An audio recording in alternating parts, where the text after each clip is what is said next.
പൊന്നു മക്കളെ, ഇത് ഈ മദ്യം കഴിക്കുന്നവരോട് വിവരമില്ലാതെ നമ്മൾ എന്തൊരു പറയാം. മരിക്കുന്ന സമയത്ത് പ്രത്യേക ഒരു അസുഖമില്ല. ഭഗവാനാണ് നിറവീട് സത്യം കൈലാസാനത്. സമാധിയിൽ 2 ദിവസത്തേക്ക് മുമ്പേയും കൊടുത്ത് രാവിലെ, പിന്നെ അത് കഴിഞ്ഞിട്ട് സമാധിയിൽ അന്ന് ആ കഞ്ഞിവെള്ളം കുടിച്ച്. ഇപ്പോഴും നിവേദ്യവും പാൽപ്പായസവും കുടിച്ച് ആളിന് ഷുഗറുണ്ട്, BP ഉണ്ട് എന്നൊക്കെ പറഞ്ഞു. അപ്പോൾ അതിന് അവർ പറഞ്ഞ് പ്രായം ഇത്രയായി, BP-യുടെ ഗുളികയും ഷുഗറിൻ്റെ ഇനിച്ചിലാണ് വയ്ക്കുന്നത്, ഇത് നിങ്ങൾ മുടങ്ങാൻ കൊടുക്കണം. ചെറിയൊരു അമറലോടെ എന്നെ വിളിച്ച്. അപ്പം എന്താ വെള്ളം വേണമെന്ന് വെച്ചപ്പം ഓന്നു മൂണി. അപ്പം വെള്ളം കൊണ്ട് കൊടുത്തു. അപ്പം ഞാൻ പോവും കേട്ടോ, താമസിക്കാതെ എന്ന് വാക്ക് 2 പ്രാവശ്യം പറഞ്ഞു. 3ാമത്തെ പ്രാവശ്യം വെള്ളം അങ്ങ് കുടിക്കുകയും ചെയ്തു. നെയ്യാറ്റിൻകരയിലെ ഗോപൻ സ്വാമിയുടെ സമാധിയും അതിനെ ചുറ്റിപ്പറ്റിയുള്ള വിവാദങ്ങളും ഏകദേശം കെട്ടടങ്ങി. എന്നാൽ വിവാദങ്ങളിൽ നിറഞ്ഞ ആ കുടുംബത്തിന്റെ ഇപ്പോഴത്തെ അവസ്ഥ എന്താണ്? ആ കുടുംബം ഇന്ന് സമൂഹത്തിൽ നിന്ന് നേരിടുന്ന പ്രധാന വെല്ലുവിളികൾ എന്തെല്ലാമാണ്? തങ്ങൾ ജാതീയമായ ഉച്ചനീചത്വം നേരിട്ടുവെന്ന് ആറാലമ്മോട് ഗോപന്റെ ഭാര്യ M5 ന്യൂസിനോട് തുറന്നു പറഞ്ഞു. നമുക്ക് ഇവിടെ സ്വാമിമാരും പലവരും പാർട്ടിക്കാരും എല്ലാവരും വരുന്നുണ്ട്. ക്ഷേത്രത്തിന് ഒരു നല്ലൊരു തീർത്ഥാടന കേന്ദ്രമായിട്ട് മാറ്റാൻ വേണ്ടി തന്നെ ആൾക്കാർ വന്നു ഒക്കെ സഹകരിച്ചെങ്കിലും അവർ നോക്കിയപ്പം ഞങ്ങളിൽ കേസ് പറയാനും പൈസയില്ല. ഈ അമ്പലത്തിനെ മുമ്പോട്ട് കൊണ്ടുപോകാനുള്ള പൈസ നമ്മളെ ആസ്തിയായിട്ട് ഇല്ല. അപ്പം വരുന്നവർക്ക് അവരും കുടുംബമുള്ളവരല്ലേ, അപ്പം തന്നില്ലാന്ന് നമുക്ക് പരാതിയില്ല. പിന്നെ ഭഗവാന്റെ ഇഷ്ടങ്ങൾ നമ്മൾ മനസ്സിലാക്കിയിട്ടുണ്ട്. ഭക്തർ തരുന്നതേ ഭഗവാൻ സ്വീകരിക്കുള്ളൂ. അത് കൈലാസനാണ് ഈ ക്ഷേത്രത്തിൻ്റെ അധികാരി. ഞങ്ങൾ വെറും ഒരു ജോലിക്കാരെന്ന് മാത്രമേ നമ്മൾ കരുതുന്നുള്ളൂ. ഇനി അടുത്ത് തുടർന്ന് എന്ത് വേണമെന്ന് ഈ 41-നകത്ത് നമുക്ക് കുറേ കാര്യങ്ങളൊക്കെ മനസ്സിലാവുമല്ലോ. അപ്പം പോറ്റി എൻ്റെ മോനാണ്, പൂജയ്ക്ക് വേറെ പോറ്റിമാരെ വിളിക്കണ്ട. എങ്കിലും ഒരാളെ കൊണ്ട് ചെയ്യാൻ പറ്റുന്ന ജോലിയല്ല ഈ അമ്പലം. ഒത്തിരി ജോലികളൊക്കെ കൂടുതലാണ്. അപ്പോൾ അച്ഛനും മോനും കൂടെ ചെയ്ത സമയത്ത് അവർക്ക് അതിൻ്റേതായ ആരോഗ്യങ്ങളുണ്ടായിരുന്നു. ഇപ്പോൾ അച്ഛൻ പോയപ്പോൾ മൊത്തം തളർന്ന ഭാഗം, പിന്നെ ഈ ഒരു ദിവസം കൃത്യമായിട്ട് ഭക്ഷണം പോലും കഴിക്കാൻ സമയമില്ലാത്ത ഇതേപോലെ സംസാരം, ഇങ്ങനെയൊക്കെ ആയപ്പോൾ ആ മോൻ നല്ല ക്ഷീണിച്ചിട്ടുണ്ട്. പൈസകളുമില്ല. പശു ഇതിനിടയ്ക്ക് 2 പശു കെട്ടി നിർത്തി അതിൻ്റെ പാലൊക്കെ എടുത്ത് അഭിഷേകത്തിന് നമ്മൾ ചിലവിനൊക്കെ കറക്കണ പശുവായിരുന്നു. അങ്ങനെ ഇവിടെ പ്രശ്നങ്ങളൊക്കെ ആയപ്പം എൻ്റെ മരുമോൾ ഇത് കണ്ട് ഭയന്ന് പേടിച്ച് അവൾക്ക് BP കൂടി. അങ്ങനെയൊക്കെ ആശുപത്രി. എന്തു പറയണേ, ഇനി എല്ലാം പശുവിനെ അവിടെ കിടന്ന് വെള്ളം കൊടുക്കാറുണ്ട്, ചത്തുമില്ലേ.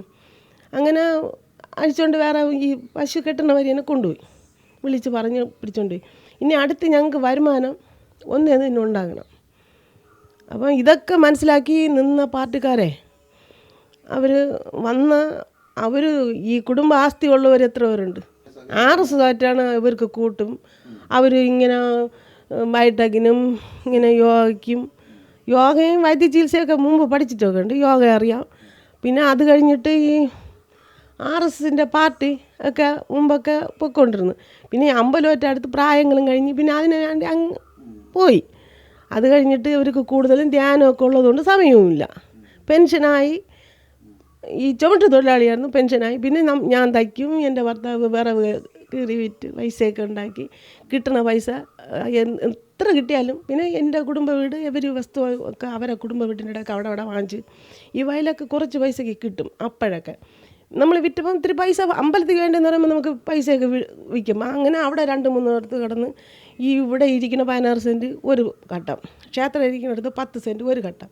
ഈ ക്ഷേത്രം വയ്ക്കാനല്ല വാങ്ങിയത്, അത് മനസ്സിലാക്കണം. ഞങ്ങൾക്ക് താമസിക്കാനും കൃഷി ചെയ്യാനാണ് ഞങ്ങൾ ഈ വസ്തുക്കളെല്ലാം വാങ്ങിയത്. ഇവിടെ 10 സെൻറ്റ് വാങ്ങിച്ച് ക്ഷേത്രം വച്ചതിന് ശേഷം അഗസ്ത്യർ ഗുരുവായിട്ട് അതാ ഫോട്ടോ ഇരിക്കുന്ന ആ റൂമിനകത്ത് ഈ അഗസ്ത്യാരെയും പൂച്ച് അവരും ഇങ്ങനെ അഗസ്ത്യാർ മഠത്തിലൊക്കെ പോയി അങ്ങനെയൊക്കെ. അങ്ങനെ കോമ്പെ ആശ്രമം, മരുത്തമലയിൽ ആശ്രമം, ഇങ്ങനെയൊക്കെ ധ്യാനമൊക്കെ ഉള്ളതുകൊണ്ട് ധ്യാനിക്കാൻ വെച്ച കെട്ടിടമാണ്. ഇപ്പോൾ അവിടെ ദേവിയൊക്കെ ഇവിടെ നിന്ന് ഇളക്കി അടുത്ത് അമ്പലം വയ്ക്കുമ്പം അതിനകത്ത് ദേവിയൊക്കെ ഇരുത്തിയിരിക്കുന്നു. പൂജ ചെയ്യാൻ പറ്റില്ല, അമ്പലം വെച്ചിട്ട് തന്നെ ഉള്ളൂ. അങ്ങനെ പൈസയുടെ പ്രശ്നമാണ്. ഈ നോക്കുമ്പം കേസ് പറയാനും നമ്മൾ പൈസയില്ല, വക്കീലിന് കൊടുക്കാൻ പൈസയില്ല.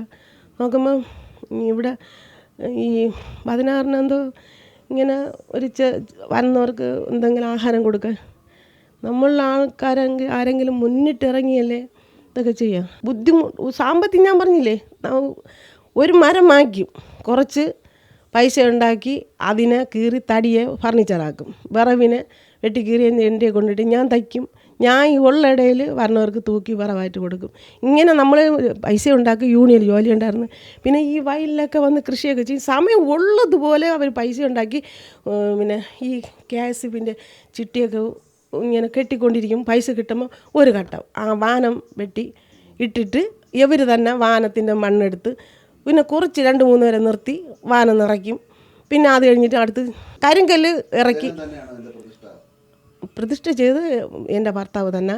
പിന്നെ ശില്പി അവർ അളിയനായിരുന്നു. അപ്പം വിട്ടുവീഴ്ചയൊക്കെ ഇത് ഈ ക്ഷേത്രം തുടങ്ങിയിട്ട് 10-30 കൊല്ലം ആകും. നമ്മൾ എൻ്റെ ഒക്കെ പിള്ളേരൊക്കെ കൊച്ചായിരുന്നപ്പം തുടങ്ങിയതാണ്. 8 വർഷം ആയപ്പോഴാണ് ഈ ശിവലിംഗം പ്രതിഷ്ഠ നമ്മൾ പ്രതിഷ്ഠിച്ചത്. ഇവർക്ക് പൂജിക്കാൻ വേണ്ടി ശിവനെ ബാലാലയം എന്നുള്ള ഹിന്ദുക്കൾക്ക് പറയാം, ശിവൻ ബാലാലയം എന്നുള്ള അതിപ്പോൾ കോവിനകത്തുണ്ട്. കോവിൽ തുറക്കുമ്പം കാണാം വച്ച് ഈ ഇതിനകത്ത് വച്ച് പൂജകളൊക്കെ ചെയ്തുകൊണ്ടിരുന്നു. അപ്പോൾ അവിടെ ഇരുന്നപ്പോൾ ഈ സ്വന്തമായിട്ട് ഭക്തർക്ക് പൂജിക്കാം. ശിവലിംഗം വച്ചില്ലെങ്കിൽ ഈ പ്രകൃതി എന്ന് പറയുന്ന ഒരു ശിവലിംഗം വെച്ച് പൂജിക്കാവും. അപ്പം നാട്ടുകാരൊക്കെ വരുമ്പോൾ അതിനൊരു ക്ഷേത്രം എന്ന് പറഞ്ഞാൽ പവിത്രമല്ലേ, എല്ലാവർക്കും വേണ്ടി അങ്ങ് തോന്നി ശിവലിംഗം എടുക്കാൻ പോയി. അങ്ങനെ എടുത്ത് ഈ ഘോഷയാത്രയായിട്ട് കൊണ്ടുവന്ന് ഈ നാട്ടിലെല്ലാവരും ഉണ്ടായിരുന്നു. ഘോഷയാത്ര കൊണ്ടുവന്ന് ഉത്സവം വലിയ ഉത്സവമായിട്ട് ഡാൻസ്, പാട്ട്, ഗാനമേള എല്ലാം വച്ചാണ് ഉത്സവം പ്രതിഷ്ഠിച്ച്. എല്ലാ നാട്ടുകാരും സഹകരിച്ച് സർവ്വ അന്നദാനമൊക്കെ കൊടുത്തു. പക്ഷേ അവർ ഇങ്ങനെ പിരിച്ച് എടുത്തിട്ട് അവരെ ക്ഷേത്രത്തിലേക്കെല്ലാം മിച്ച ബഡ്ജറ്റ് കരുതണത്. അവരവരെ കാര്യങ്ങൾ പിരിച്ച് അവരെ കാര്യങ്ങൾ ആദ്യത്തെ അങ്ങനെ പോട്ട് അറിവില്ലായ്മ. രണ്ടാമത്തത് ഹാണൊക്കെ വെച്ചപ്പോൾ അവർ ഇവിടെ ബോക്സ് വെച്ചിട്ട് ദൂരെ വെച്ച ഹാണിൽ ഇത് കൊടുത്തില്ല, കറണ്ട് കൊടുത്തില്ല. എനിക്ക് സത്യം ഭഗവാന് കേൾക്കാൻ നാട്ടുകാരുടെ ഒരു പിണക്കമില്ലേ. അവർക്ക് എൻ്റെ ഭർത്താവ് ഇരിക്കുമ്പം തന്നെ കമ്മിറ്റി കൂടി ഫയൽ തയ്യാറാക്കണം സ്വാമി, ഇത് നമ്മളെ പേരിന് എഴുതണം സ്വാമി എന്ന്. അപ്പോൾ അന്ന് രാത്രി ആലോചിച്ചിട്ട് മോന് അന്ന് സന്ധ്യയ്ക്കൊക്കെ കഴിഞ്ഞു പോയി. അന്ന് രാത്രി ഇരുന്ന് ആലോചിച്ച് ഇവർക്ക് ഈ ബുദ്ധിയുള്ളവർക്കും കഴിവുള്ളവർക്കും ക്ഷേത്രം എഴുതി കൊടുക്കാവും, ഈ കമ്മിറ്റി അങ്ങ് ആക്കാൻ പറ്റും. മദ്യമൊക്കെ കുടിച്ചും കൊണ്ടേ അമ്പലത്തിൽ ഇങ്ങനെ വന്ന് പിരിച്ചിട്ട് പലയിടങ്ങളും ഞങ്ങൾ കണ്ടിട്ടുണ്ട്. കുടിച്ച് അമ്പലകാര്യം നോക്കിയിട്ട് അവിടെയൊക്കെ വന്ന് കിടക്കണ അവർക്ക് കമ്മിറ്റി അങ്ങായിട്ട് കൊടുത്താൽ പറഞ്ഞു. മോൻ്റെ ഇടിയൊക്കെ സർവ്വതും പറഞ്ഞിട്ടുണ്ട്. ഈ കാണുന്ന ഇറങ്ങി വരുമ്പം ഈ നാഗർ വെച്ചിരിക്കണേ അതിന് മുകളിൽ നാഗര പ്രതിഷ്ഠയൊക്കെ ഉണ്ടായിരുന്നു. വലിയ പണ്ട് പുരാതന കാവുപോലെയൊക്കെ കിടന്നത്. അപ്പം ഈ ഇടയ്ക്ക് നമ്മളൊക്കെ ഇവിടെ വരും മുമ്പ് കാവിനെ തല്ലി പൊട്ടിച്ച് അങ്ങനെയുള്ള പ്രശ്നങ്ങളൊക്കെ ആയി. അപ്പം അനർഹങ്ങളൊക്കെ വന്ന് ആദ്യം ഈ പട്ടന്മാരൊക്കെ താമസിച്ച ഏരിയയാണ്. അങ്ങനെ കുറേ കഷ്ടതകളൊക്കെ വന്ന് ആദ്യം കാവൊക്കെ പൂജിച്ചവർ മരിച്ചുപോയി. അടുത്ത് തലമുറകൾ വന്ന് പല ജാതിക്കാരൊക്കെ വന്ന് അവിടെ വീട് വെച്ച്. ഈ ചന്ദ്രശേഖരൻ എന്ന് പറഞ്ഞിട്ട് വാഴോട്ട് ഇൻചാർജിൻ്റെ മോനാണ് ഇൻചാർജ് മരിച്ചു. ചന്ദ്രശേഖരൻ ഇപ്പോൾ മരിച്ച്. ആ കാവ് അവർ കുടുംബമായിട്ട് ബുദ്ധിമുട്ടുകളും കഷ്ടതകളൊക്കെ വന്നപ്പം അവർ ഇങ്ങനെ പ്രതിഷ്ഠ എടുത്ത് തരാം, ഞങ്ങളുടെ ഇങ്ങനെ ഇറങ്ങുമ്പം എപ്പോഴും നടയിലും മോള് ഓട്ടിക്കണ സൈക്കിളിലൊക്കെ നാഗർ വന്നിരിക്കുകയാണ്.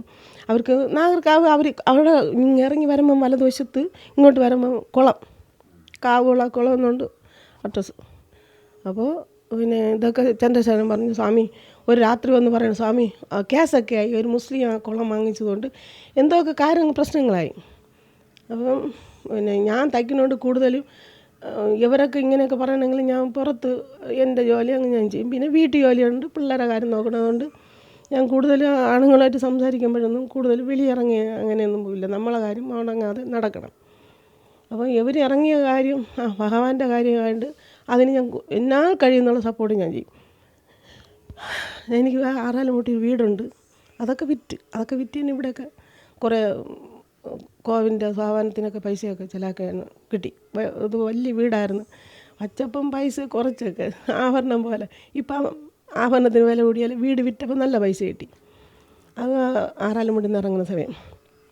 അപ്പം ചന്ദ്രശേഖരൻ വന്നുകൊണ്ടിരുന്നു. നമുക്ക് 42 ഇങ്ങനെ ഓരോരുത്തരെ വീട്ടിൽ നിന്ന് നക്ഷത്രം അനുസരിച്ച് മാസപൂജയ്ക്ക് തരും.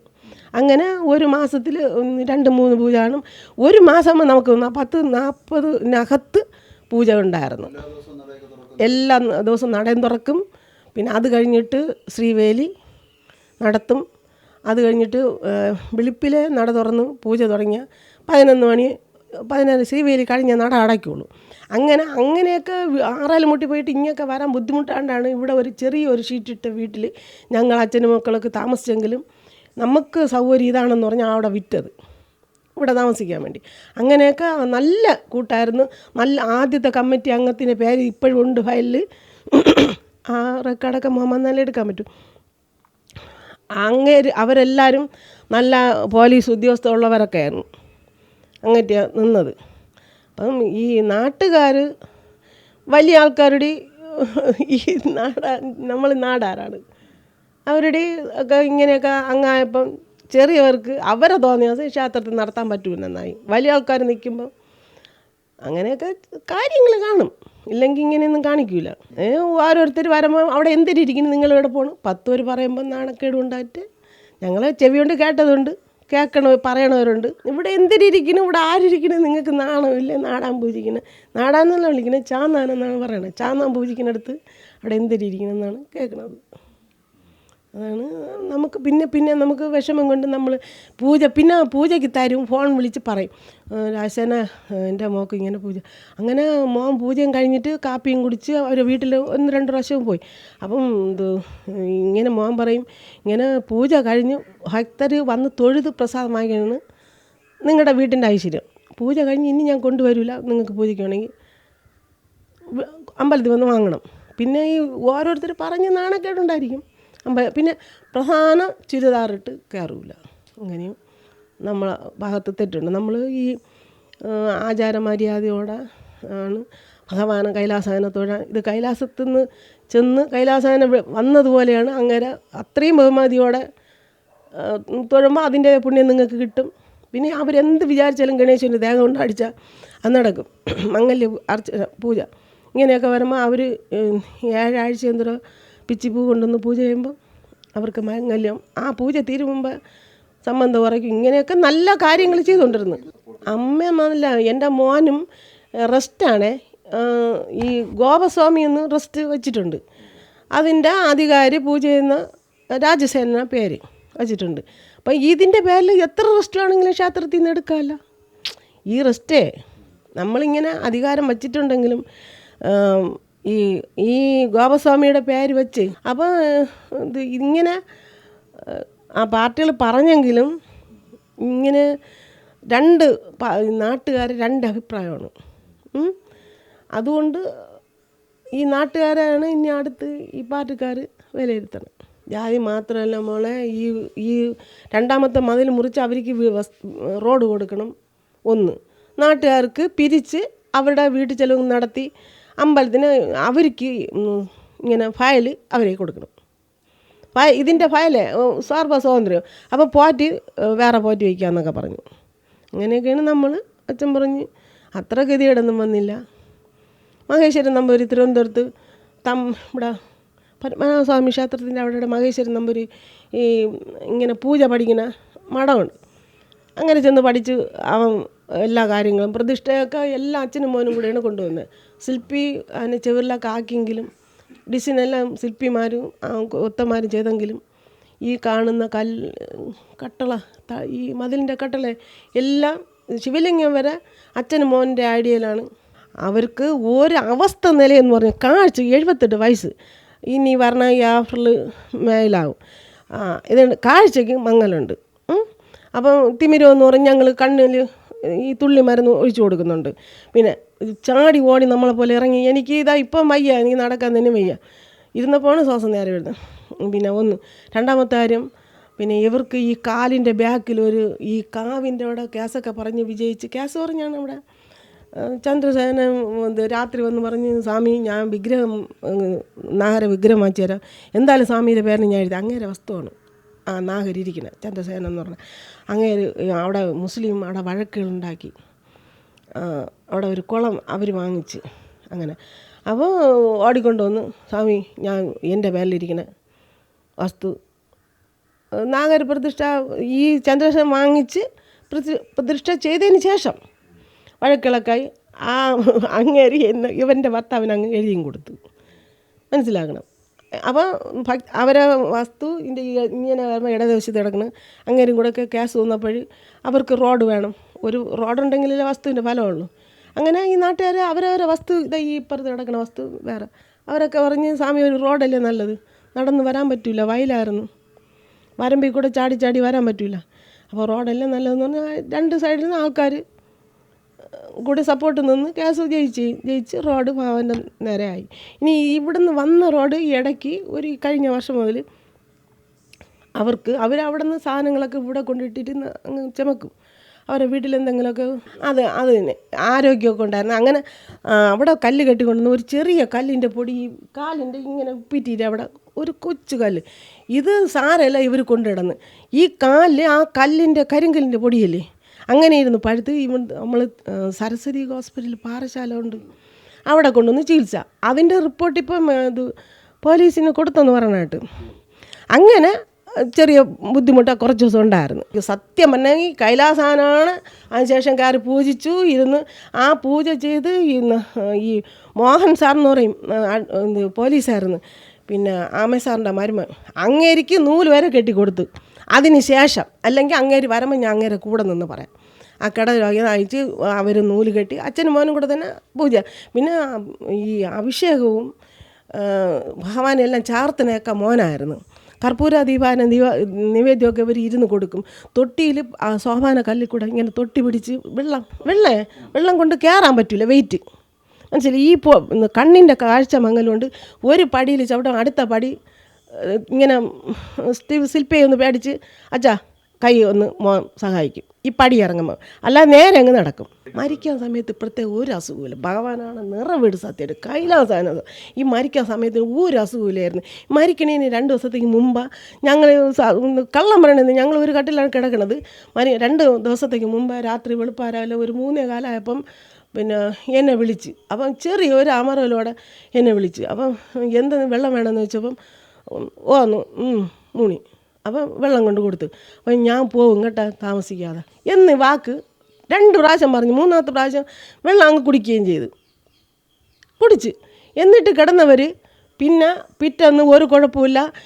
ഇതിന് 2-3 ദിവസത്തേക്ക് മുമ്പ് രാവിലെ 3 ദോശ, ആദ്യം 4 ദോശയൊക്കെ തിന്നണത്, പിന്നെ 3ആയി, പിന്നെ 2ആയി, പിന്നെ 1ആയി. ചായ കുടിക്കുന്നത് 2 ഗ്ലാസ് രാവിലെ കാപ്പി കുടിക്കുമ്പം നമ്മൾ തേയില കൊടുക്കില്ല, ചായയാണ് കൊടുക്കണം. പശു ഉള്ളതുകൊണ്ട് ആവശ്യത്തിന് ചായ അങ്ങനെ കുടിച്ചുകൊണ്ടിരുന്ന് പിന്നെ ചായയും ഈ ദോശയും കുറഞ്ഞ്.